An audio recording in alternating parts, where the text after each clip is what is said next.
வருஷத்தின் ஆரம்பத்துல இருந்து ஐயா எனக்கு போராட்டம் அதிகம்தான், நெருக்கம் அதிகம்தான், ரொம்ப பலவீனமா இருக்குது. ஆனா எனக்கு ஒண்ணு தெரியும், தீயையும் தண்ணீரையும் கடந்து வந்துகிட்டு இருக்கிற கர்த்தர் என்னை செழிப்பான இடத்துல கொண்டு போவா. அநேகருடைய வாழ்க்கையில பிரச்சனை, அநேக ஒரு குடும்பத்தை சூறாவளி போல புரட்டி போட்டுக்கிட்டு இருக்குது. ஆனா நம்மளுக்கு கொடுக்கப்பட்ட வாக்குத்தத்தம் என்ன தெரியுமா?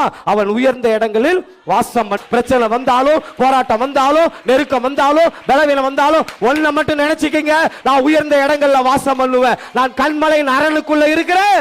இன்னைக்கு படுகிற பாடுகள் என்ன தெரியுமா? இதுதான் உங்களுக்கு அறிகுறி. வருஷம் முதல்ல ரொம்ப போராடிக்கிட்டு இருக்கிறானா, அப்போ கர்த்தருடைய கண் ஓமல் நோக்கமா இருக்கு. இந்த வாக்குத்தத்தம் மனசுக்குள்ள இருந்துகிட்டே இருக்கும். கண்டிப்பா நான் உயர்ந்த இடத்துக்குள்ள போவேன், என் பிள்ளைகள் மேன்மையான இடத்துக்குள்ள இருப்பாங்க. ஏன் தெரியுமா?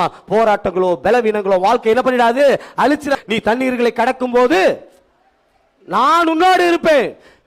நீ ஆறுகளை கடக்கும் போது அவைகள் உன்மேல் புரளுவதில்லை. நீ அக்கினியில் நடக்கும் போது வேகாது இருப்பாய், அக்கினி ஜுவாலை உன் பேரில் பற்றாது, ஏனென்றால் நான் உன்னோடு இருப்பேன். வேதம் அழகாய் சொல்லுகிறது, பயப்படாத மகளே, நீ இதை குறித்து பயப்படாத, சூழ்நிலையை பார்த்து பயப்படாத, கடந்து போகிற பாதையை குறித்து பயப்படாத, நான் உனக்கு வேண்டியதை செய்வேன்.